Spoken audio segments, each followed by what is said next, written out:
Amém. Boa noite, gente. Tudo bem? Então, vamos para mais uma palavra. Hoje não temos vídeo de avisos. Hoje, dando continuidade à nossa série, que é As Excelências de Cristo, nós falaremos sobre a crucificação. Mateus, no culto passado, ele ministrou a nós sobre a encarnação de Cristo, a importância de Cristo ter se feito homem, ter se feito carne.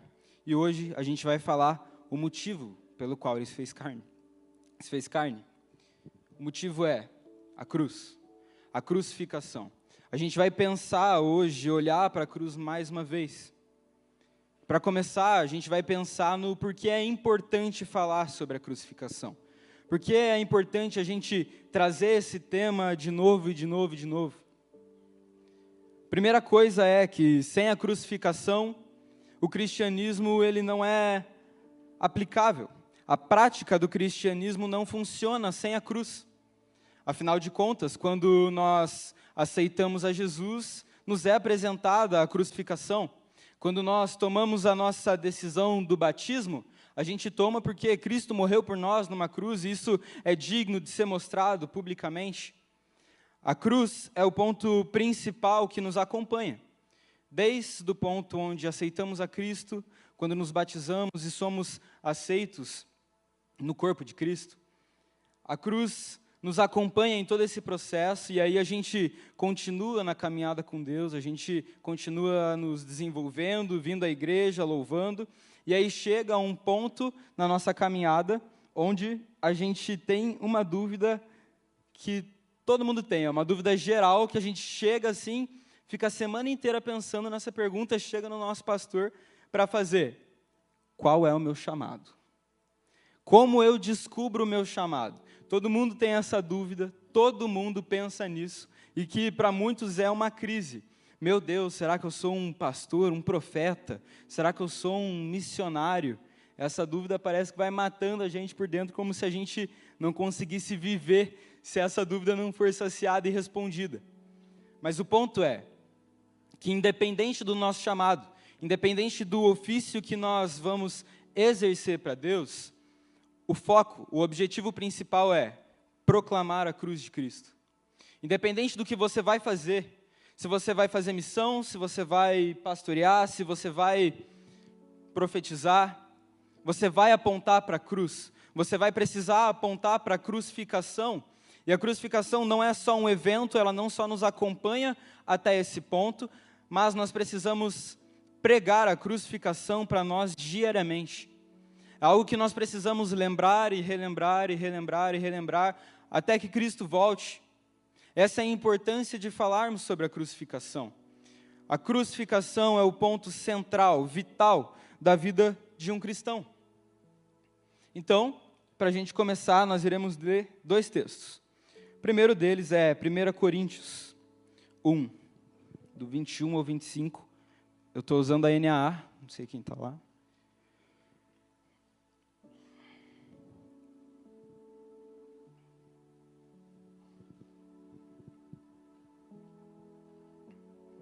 Vamos lá.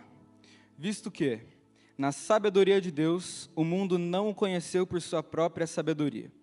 Deus achou por bem salvar os que creem por meio da loucura da pregação, porque os judeus pedem sinais e os gregos buscam sabedoria, mas nós pregamos o Cristo crucificado, escândalo para os judeus e loucura para os gentios. Mas, para os que foram chamados, tanto judeus como gregos, Cristo é o poder de Deus e a sabedoria de Deus. Porque a loucura de Deus é mais sábia que a sabedoria humana, e a fraqueza de Deus é mais forte do que a força humana. Amém.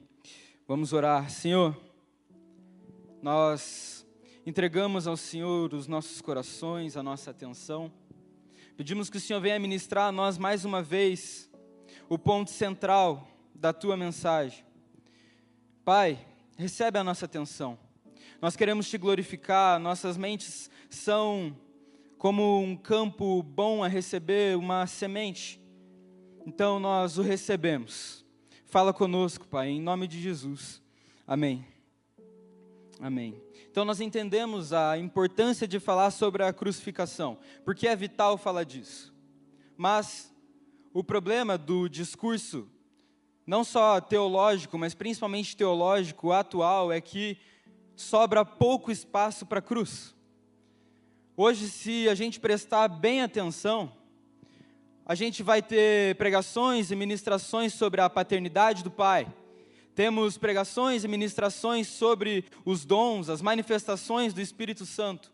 Mas pouco se fala da cruz. A impressão que nos dá é que o sacrifício de um homem é bruto demais para se dizer, e muitas vezes a cultura do cancelamento acaba sufocando alguns púlpitos. Mas o ponto é, nós precisamos falar da cruz. Precisamos falar da cruz. Afinal de contas, se não fosse pela cruz, não teríamos a nossa identidade de filhos com o Pai. E se não fosse pela cruz, o Espírito Santo não viria a nós e não teríamos os sinais e os dons. A cruz é o ponto principal. Precisamos falar da crucificação. Entendendo isso, a gente vai olhar para uma das narrativas que contam sobre a crucificação, o momento da morte de Jesus. Por isso nós vamos abrir lá agora em Lucas. Lucas 23, do 44 ao 48, nós iremos ler.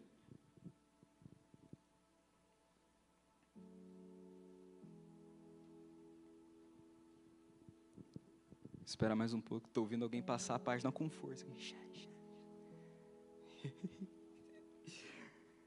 Vamos lá. Boa. Já era quase meio-dia e, escurecendo-se o sol, houve trevas sobre toda a terra até as 3 horas da tarde. E o véu do santuário se rasgou pelo meio. Então Jesus clamou em alta voz: Pai, nas suas mãos entrego o meu espírito. E dito isso, expirou. O centurião, vendo o que tinha acontecido, deu glória a Deus, dizendo: verdadeiramente esse homem era justo. E todas as multidões reunidas para aquele espetáculo, vendo o que havia acontecido, retiraram-se, batendo no peito. Enquanto eu estava lendo e relendo esse texto, meditando sobre o que trazer aqui, eu comecei a pensar nos detalhes e fui interpretando e olhando passo a passo para essa passagem. E eu comecei a imaginar, como se eu estivesse lá no momento, eu fiquei pensando lá, eu de longe, vendo tudo. E aí, eu comecei a ir por partes. E aí eu pensei, primeiro, antes da morte do Senhor, a terra escureceu. O sol escureceu e houve trevas sobre a terra. E eu fiquei me colocando no lugar daquelas pessoas que estavam assistindo. A crucificação, a morte pela cruz era algo que já era aplicado e em outras pessoas não havia trevas sobre a terra. Eis que Jesus está sendo crucificado e há trevas. Eu fiquei pensando que a ficha daqueles caras começou a cair. Putz, tem alguma coisa diferente. Como assim? Se fez trevas até 3 horas da tarde. Então, após isso, o tecido, o véu, se rasga. Isso é uma coisa que a gente escuta muito e na nossa cabeça é algo natural. O véu se rasgou, agora a presença está em todo lugar. Sim, é verdade. Mas tem um detalhe. Esse véu tinha aproximadamente 2 palmos de espessura. Não era fino. Não era difícil, era difícil de se rasgar. Era difícil de se romper. E eu fico imaginando o que um tecido de 2 palmos, quando é rasgado, o barulho que faz. O barulho que faz quando esse véu caiu. Então, além das trevas, aqueles que estavam perto, se não estavam dentro, olhando para o véu, no mínimo ouviram. Tem alguma coisa acontecendo. Acho que a gente errou em alguma coisa. Continuando.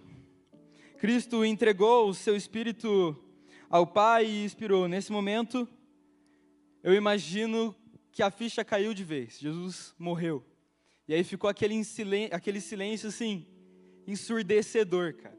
Todo mundo olhando, há algumas versões que falam que a terra também tremeu, houve um terremoto. E o povo olhando fixamente para o corpo de Jesus, lá naquela cruz, com trevas, com o véu rasgado e a terra tremendo, ficou aquele silêncio. As vozes que num minuto atrás estavam zombando de Jesus, agora se calam, simplesmente se calam. E eu estava pensando nisso, eu lembrei muito do silêncio que a gente faz quando a gente quebra alguma coisa da nossa mãe. Sabe quando você está lá, ou distraído, no meu caso, jogava muita bola dentro de casa, então já viu. Você derruba o vaso lá da tua mãe, o quadro quebra a janela e parece que o negócio vai caindo em slow motion, assim, na tua frente. Na hora você começa a pensar em todas as consequências daquilo, você fala, agora lascou. E aí, para piorar, na maior parte das vezes que isso acontece, você não está sozinho, nunca está. Você está com o teu irmão, você está com o teu primo favorito, você está lá com o teu amigo. E aí vocês estão lá aprontando, brincando, fazendo sei lá o quê, e o negócio cai. Os dois se olham, e agora? Começa a pensar numa desculpa, o que a gente vai fazer? Agora lascou de vez. Eu dava desculpa que eu estava distraído, bati no móvel e o vaso caiu. Que não deixava de ser verdade, mas assim, né? Aquele silêncio, aquele clima tenso, horrível, de que a impressão que vem é que uma consequência muito pior vai vir no segundo seguinte. E após aquele silêncio, um centurião rompe o silêncio numa conclusão que todo mundo estava pensando, mas eu acredito que ninguém estava com coragem de falar, porque estava todo mundo olhando. Ele começa a dizer, verdadeiramente esse homem era justo. Algumas versões falam, verdadeiramente esse é o Filho de Deus, era o Filho de Deus. Fico imaginando a mente das pessoas nesse momento. Eles que estavam tão acostumados a ver a crucificação e, como o próprio texto disse, tratavam ali como um espetáculo, algo diferente acontece. O homem é crucificado, ele morre, e eis que vem trevas sobre a terra treme, e também, lá em João diz que alguns santos reviveram, e depois que Jesus voltou, eles andavam nas ruas. Imaginem a mente dessas pessoas, o terror que veio. E assim como no momento que a gente derruba o vaso da nossa mãe e tem alguém perto, a reação natural é, foi ele. Olha, eu nem queria empurrar ele com tanta força, mas ele que caiu para trás, quebrou. Eu fico imaginando a reação dessas pessoas, olhando de um lado para o outro, relembrando a vida inteira de Jesus para tentar achar um culpado, e naquela agonia, na consciência de que eu fiz isso, mas nenhuma justificativa é suficiente para minha consciência me deixar em paz. A pergunta que eles jogam um para o outro é, quem matou o Filho de Deus? A mesma reação que nós temos quando a gente peca, a gente mente, a gente manipula, a gente cai em pornografia mais uma vez, a gente desobedece. Na hora ali a gente vai fazer, existe um prazer, como se aquilo fosse algo novo, um espetáculo. No segundo seguinte, quando a gente sacia a nossa vontade, vem a consciência. O que eu fiz? Aquele mal que eu não queria fazer, eu acabo fazendo e faço com vontade. E a consciência vem depois, o Espírito Santo nos convence do pecado, trazendo uma condenação amarga ao nosso paladar. E a pergunta que ecoava na mente das pessoas é, quem matou Jesus? Quem matou o Cristo? E eu queria fazer essa pergunta para vocês hoje. Como se vocês estivessem na rotina de vocês, num dia normal, e as pessoas do teu trabalho, do teu colégio, da faculdade, sabem que você é crente. Afinal de contas, você posta versículo nos stories. Afinal de contas, você usa uma corrente com a cruz. Afinal de contas, você canta louvores. Então você é crente. Eis que você está lá, no seu trabalho, na sua sala, na sua faculdade, e alguém chega para você e fala, tudo bem, Jesus morreu por mim, mas quem matou Jesus? Eu fui fazendo alguns testes com algumas pessoas quando eu estava fazendo essa pregação, e eu perguntei. Eu tive respostas diferentes. Algumas das respostas foram iguais, mas com a justificativa diferente. Então eu fiquei pensando, quem será que o povo tentou acusar? Ou, melhor, quem será que nós acusamos quando a pergunta é feita para nós? Eu acho que a resposta que vem de primeira é: Judas. Ele traiu Jesus? Ué, ele entregou Jesus por dinheiro, é óbvio que foi Judas que matou Jesus. Se ele não tivesse entregue, estava tudo de boa. E outros pensavam, não, claro que não foi Judas, foi Pilatos, afinal de contas ele que entregou Jesus à condenação. Pilatos se deixou levar pela influência que as autoridades judaicas estavam sobre o povo gritava crucifica, e ele falou, eu lavo minhas mãos. É claro que foi Pilatos. Outros diriam,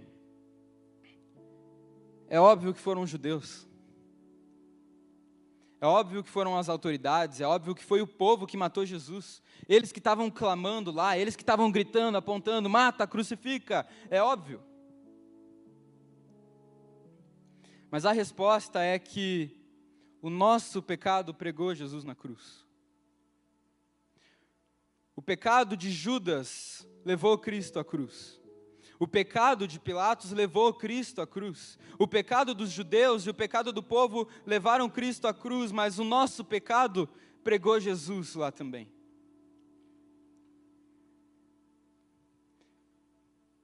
Nós não podemos eximir a nossa responsabilidade disso. Nós precisamos entender o mal do pecado. Naquele momento, na cruz, os pecados do mundo inteiro estavam focados, concentrados em Cristo. E a gente não está fora disso. A nossa reação natural a essa pergunta é: quem matou Jesus? Judas, Pilatos, foi o povo. Mas nunca é, fui eu. Porque muitas vezes a gente fala, meu Deus, essa semana está difícil, eu estou pagando o pecado de Adão. Você está pagando o teu pecado, benção, não é o de Adão. E aí a gente se consola com isso, a gente fala, não dá para julgar Adão porque eu faria a mesma coisa. E às vezes é duro demais dizer isso e às vezes a gente pensa que isso é demais, mas o que a gente faria no lugar deles? Por que essa lógica se aplica a Adão e não à multidão? O nosso pecado condenou Jesus. Antes que nós possamos ver a cruz como algo feito para nós, no sentido de redenção e de nova vida, nós precisamos ver a cruz como algo feito por nós. Amém? A cruz aponta para o nosso pecado. Tem um hino escocês antigo que eu gosto demais, que eu estava lendo e gostei, e eu vou ler aqui para vocês. Na próxima, quem sabe, eu canto. Fui eu que derramei o sangue sagrado, eu o preguei ao madeiro, crucifiquei o Cristo de Deus, eu me juntei à zombaria. De toda aquela multidão gritando, eu sinto que eu sou um. E naquele barulho de vozes rudes, eu reconheço a minha própria voz. Ao redor da cruz, a multidão eu vejo, zombando do gemido daquele a sofrer. Ainda assim, a minha voz parece ser como se eu estivesse zombando sozinho.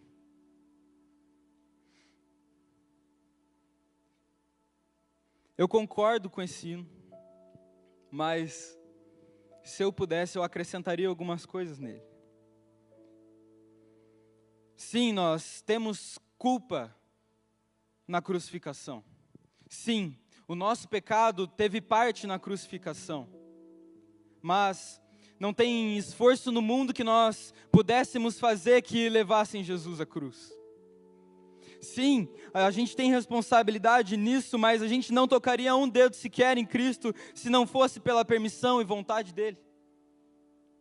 Sim, nós temos responsabilidade nisso, mas se não fosse pela permissão de Deus, nós não poderíamos nem olhar para o Cristo.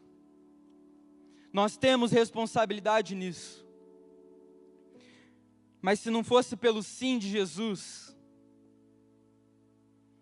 a gente não conseguiria nem chegar perto dele. Não conseguiríamos ficar de pé na frente dele. É claro que a soberania de Deus não nos exime da nossa responsabilidade, mas se não fosse por Deus, Cristo não seria crucificado. Quem entregou Cristo à morte foi o próprio Deus, em amor. Cristo se entregou voluntariamente, pensando em nós. Eu penso que a cada golpe que Jesus levava, a cada prego que foi cravado, quando o sangue de Cristo escorria naquela cruz e ele manchava ali o Calvário, era cada vez Cristo dizendo sim a Deus. Vez após vez, Cristo dizendo sim, Deus, que a sua vontade seja feita. O peso do pecado às vezes pode nos sufocar, porque de fato temos responsabilidade, precisamos saber que nós pecamos e que Ele estava lá por causa dos pecados. Mas a soberania de Deus vem rasgando os nossos pecados no meio e falando, vocês não poderiam se não fosse da vontade de Deus. Vocês não conseguiriam se Jesus não tivesse olhado para Deus, olhado para nós e pensado, eu vou. Cristo se entregou voluntariamente. Lá em 1 João 4,19 vai dizer, nós amamos porque Ele nos amou primeiro. Mas e agora? A gente entendeu a gravidade do nosso pecado em relação a Jesus. Entendemos a importância de falar da crucificação e entendemos que nós estamos envolvidos nisso. Entendemos também que não importa o esforço que fizéssemos com o nosso próprio braço, foi Cristo que decidiu ir à cruz por nós. Mas o sangue de Jesus nos comprou não só para que nós pudéssemos ter redenção. Jesus não morreu só para que você pudesse vir ao culto. Jesus não morreu só para que você pudesse vir aqui, sentir aquele arrepio. Ufa, estou perdoado, agora eu posso começar a minha semana de novo. Jesus não morreu para que nós pudéssemos simplesmente obter redenção, mas a graça de Deus é capacitadora. Jesus morreu para que nós pudéssemos ter um novo estilo de vida. A crucificação não é um evento e nem algo que só nos perdoa, mas a crucificação é um estilo de vida que Jesus trouxe a nós. E agora? Eu fui perdoado. Por conta do meu pecado, Cristo estava lá. Mas foi Ele que decidiu. Ele me trouxe um novo estilo de vida, mas do que a gente está falando? Que novo estilo de vida é esse? A primeira coisa é o sacrifício próprio. A partir do momento que Cristo é crucificado, morto, nós somos habilitados a sacrificar algo de nós por Ele. O sacrifício próprio é você dizer não às tuas vontades do dia a dia. É você dizer não à mentira, é você dizer não à manipulação, é você dizer não à procrastinação, é você dizer não à pornografia. O auto-sacrifício sacrifica a tua própria carne para que Cristo seja revelado. Antes não conseguíamos, agora não temos desculpa. Nós precisamos ordenar o nosso corpo, a nossa mente aí ao secreto. Pensamos muitas vezes que precisamos orar quando a gente sente aquela vontade de orar. Está lá na sala, agora eu vou orar. Vou lá fazer o secreto porque eu estou sentindo de orar. Nós não vivemos pelos nossos sentimentos. Cristo não morreu para que nós obedecêssemos aos nossos arrepios. Nós devemos olhar para o nosso corpo, para a nossa mente e ordenar: joelhos se dobre, pois Ele é digno. Esse é o estilo de vida, auto-sacrifício, matar a carne diariamente para que Cristo sobressaia.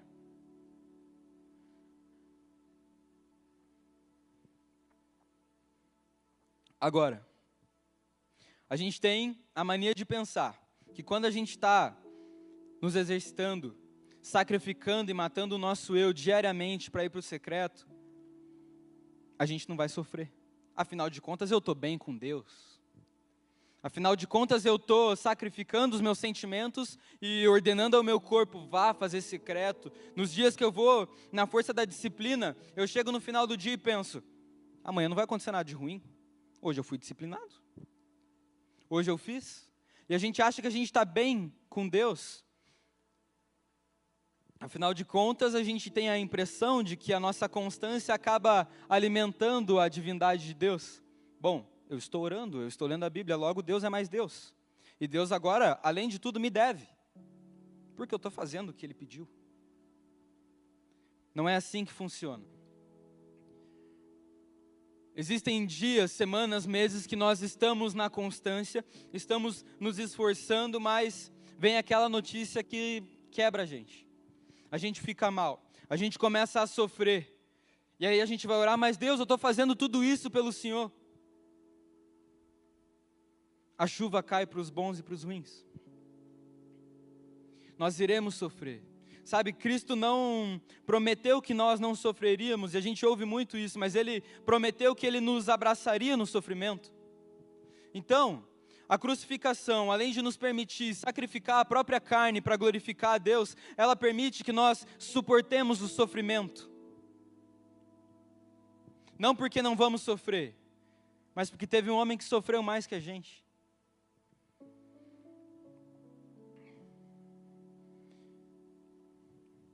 A terceira coisa é que hoje nós somos livres para não sentir medo. A crucificação gera em nós um coração pleno. O sofrimento, Deus o usa para que gere em nós um coração pleno. Quantas vezes sofremos em algumas situações e passa um tempo e a gente pensa, se não fosse por aquilo lá, eu não estaria descansando do jeito que eu estou hoje. Se não fosse por aquele não, se não fosse por eu aprender a lidar com o luto, eu estaria muito mais abalado hoje. Mas Deus pega o sofrimento e nos presenteia com um coração pleno. Coração esse que não precisa mais sentir medo de nada. Afinal de contas, graças à crucificação, hoje nós podemos olhar nos olhos da morte e sorrir. A gente pode olhar para as falsas acusações e ameaças vazias de Satanás e simplesmente ignorar. Porque o que antes era um caminho fechado, uma rua sem saída, Cristo veio e rasgou, penetrou o inferno para que nós possamos olhar adiante. A crucificação nos permite nos sacrificar, nos permite sim aguentar os sofrimentos, mas principalmente nos permite a não viver com medo. Quantas vezes, sendo cristãos, a gente tem medo da prova que vai vir, a gente tem medo das circunstâncias, a gente tem medo das pessoas, mas quando a gente olha para Cristo na cruz, isso não aguenta, não tem como continuar existindo, não tem como. Independente do que acontecer, eis Jesus com a sua graça para te perdoar, mas para que você viva uma vida nova a partir daqui. A cruz é suficiente. Graças à cruz, a morte não tem a palavra final sobre nós, porque a gente olha para a eternidade com o nosso Rei. Nos nossos dias nós somos encharcados de informação, de entretenimento barato, de pregações que são cortadas no meio para pegar a frase de destaque e jogar no TikTok lá, para você ver lá e falar, uau, estou edificado. A gente recebe muitas informações que são vazias, que pensamos que nos sustentam, mas não. Muitas vezes a gente pensa que a nossa vida com Jesus vai melhorar porque a gente pegou aquela chave que jogaram para a gente. Muitas vezes a gente pensa que agora eu vou receber o dom de cura, agora eu vou voar. Meu Deus, vou sair correndo igual o Pedro, minha sombra vai curar. Minha vida vai melhorar quando eu receber o dom de cura, quando eu descobrir o meu chamado. Deixa eu te falar uma coisa. Não é assim. A tua vida vai melhorar, a tua vida vai continuar bem quando você olhar para a cruz.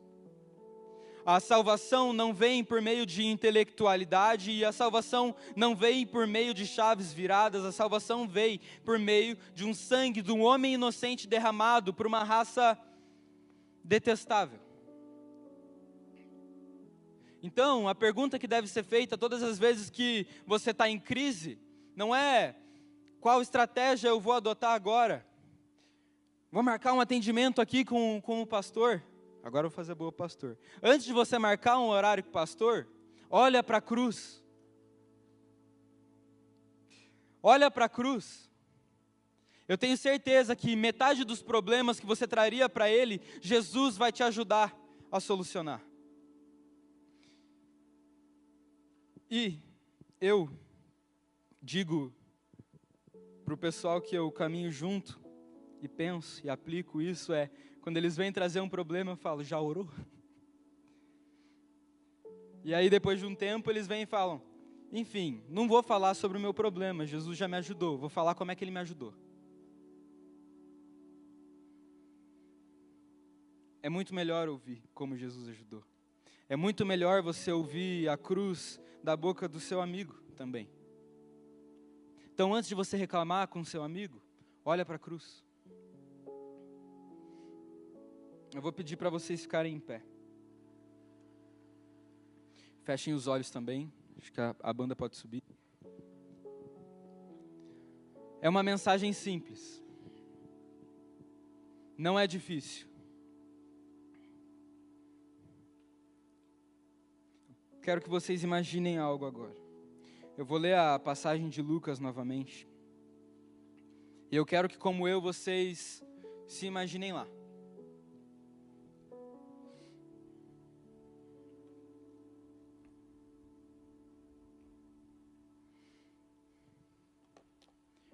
Já era quase meio-dia, e escurecendo o sol, houve trevas sobre toda a terra, até as 3 horas da tarde.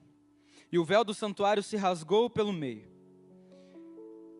Então Jesus clamou em alta voz, Pai, nas tuas mãos eu entrego o meu espírito, e dito isto, expirou. O centurião, vendo o que tinha acontecido, deu glória a Deus, dizendo, verdadeiramente esse homem era justo. E todas as multidões reunidas para aquele espetáculo, vendo o que havia acontecido, retiraram-se, batendo no peito. O ato de bater no peito que eles faziam era uma simbologia para profunda tristeza e arrependimento. E eu gostaria que, como o centurião encarou Jesus, o corpo de Jesus pendurado no madeiro, vocês imaginassem isso agora. E o centurião, olhando fixamente, concluiu, ele adorou a Deus e falou, verdadeiramente esse homem era justo. Mas o que você diria? Será que você só ia sair andando, com a cabeça baixa, mostrando tristeza? Será que você ia olhar para o lado, não entender o que é bater no peito, mas ia bater no peito também, porque todo mundo está batendo? Será que você ia estar longe, lutando com os seus pensamentos? Ou será que você estaria zombando até ali?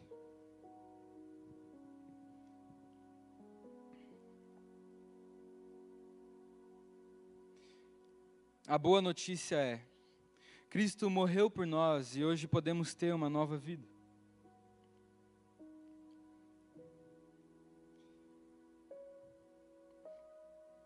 Eu queria convidar à frente, primeiro, aqueles que simplesmente querem se prostrar a Jesus.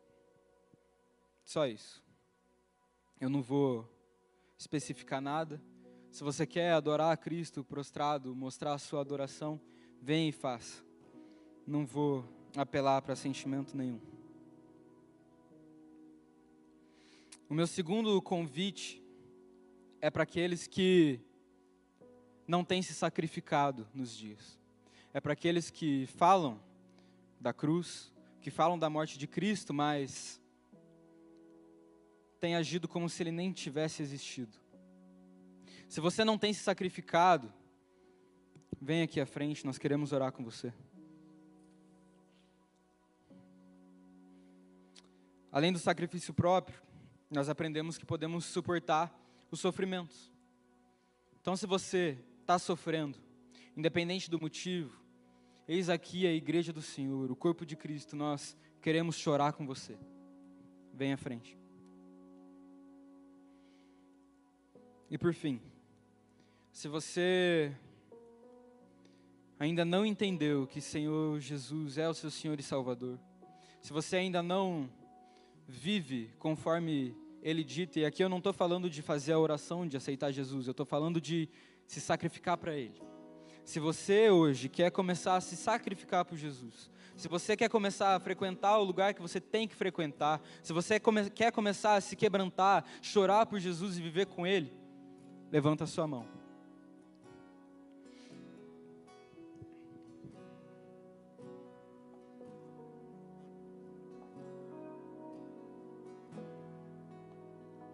Legal.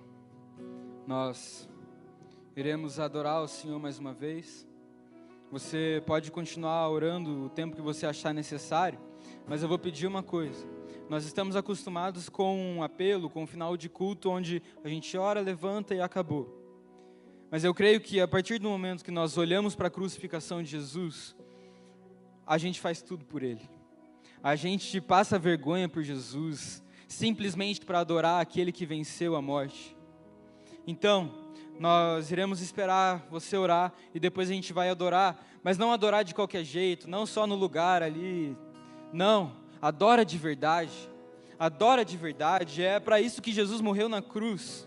Ele morreu calado para que você possa gritar o nome dEle. Então não espere mais, não fique só no seu lugar, passe vergonha por Jesus. Adore a Jesus com intensidade. E a última coisa, sobre o derramar dos dons do Espírito Santo. Eu acredito que, a partir do momento que nós entendemos que a verdadeira adoração não é para buscar dons, não é pela nossa nova identidade, mas é porque Cristo morreu por nós, aí eu acredito que o Espírito Santo desce sobre nós. Aí eu acredito que nós chegamos mais perto daquela adoração em espírito e em verdade. Nós não esperamos pelos dons, mas nós adoramos com tudo que temos, por isso o Senhor nos presenteia com a sua presença e com os seus dons.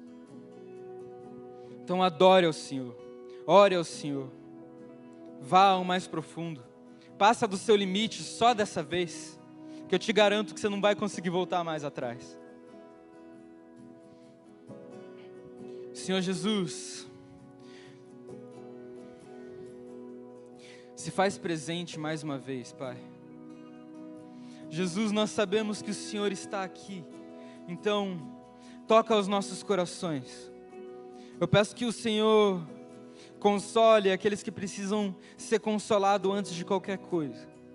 Mas eu peço que o Senhor venha encher os corações com uma alegria inexplicável, Senhor. Eu peço que o Senhor venha acelerar o nosso batimento cardíaco só de pensar, Jesus morreu por mim. Eu peço que o Senhor venha arrancar os louvores dos nossos lábios e aquele grito que está há tanto tempo em nós, só de imaginar Cristo crucificado. Senhor, Espírito Santo, passeie no nosso meio. Eu peço que o Senhor atenda o pedido daqueles que têm clamado por dons. Eu peço que o Senhor atenda o pedido daqueles que querem se aprofundar e que querem edificar a tua igreja através do teu mover, Espírito Santo. Alinha os corações. Nós não temos pressa, Espírito Santo. Não temos pressa.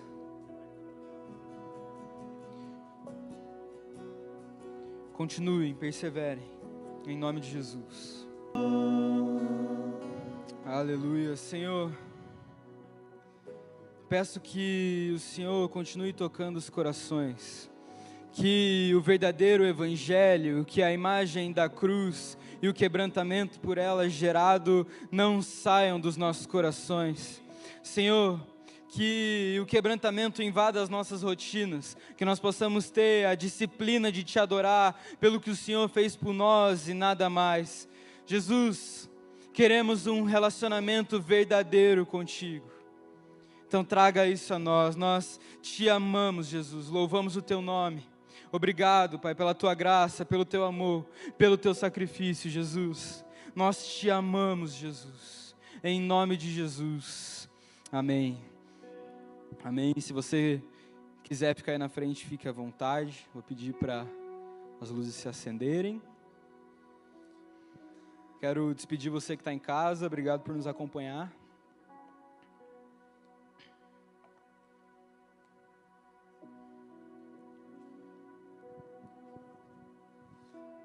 Gente,